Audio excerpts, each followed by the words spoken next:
Israel సైన్యం మళ్ళీ యుద్ధానికి రెడీ అవుతోంది. మొన్ననే హమాస్ తీవ్రవాదుల్ని ఉత్తర గాజా నుంచి తరిమేసి దక్షిణ గాజాకు పంపించేసి ఆ ప్రాంతం స్వాధీనం చేసుకున్నాక ఇజ్రాయెల్కి సంబంధించినటువంటి దళాలు వెనక్కి వచ్చేసినాయి. 3 రకాల దళాలు వెనక్కి వచ్చేసినాయి. కమాండో ఫోర్స్ వెనక్కి వచ్చేసింది, డాగ్ ఫోర్సు వెనక్కి వచ్చేసింది, మెయిన్ ఫోర్సు వెనక్కి వచ్చేసింది.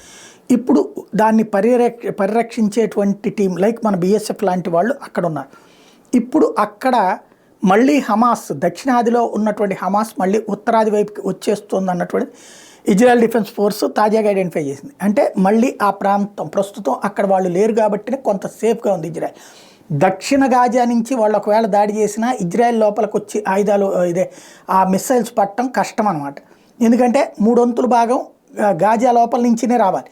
అప్పుడు దారిలో ఇంటర్సెప్ట్ చేస్తే గాజా లోపలే పడుతుంది కాబట్టి వాళ్ళకి ప్రాబ్లం ఉండదు. అందుకే ఉత్తర గాజాని ఖాళీ చేయించి దక్షిణ గాజాకి తరిమేసింది. ఇప్పుడు వాళ్ళు మళ్ళీ ఉత్తర గాజా వైపుకి వస్తే కనుక ప్రమాదం అన్నటువంటి సంకేతం ఇచ్చిన నేపథ్యంలో మళ్ళీ సైన్యాన్ని రంగంలోకి దించడానికి సిద్ధపడుతోంది ఇజ్రాయెల్.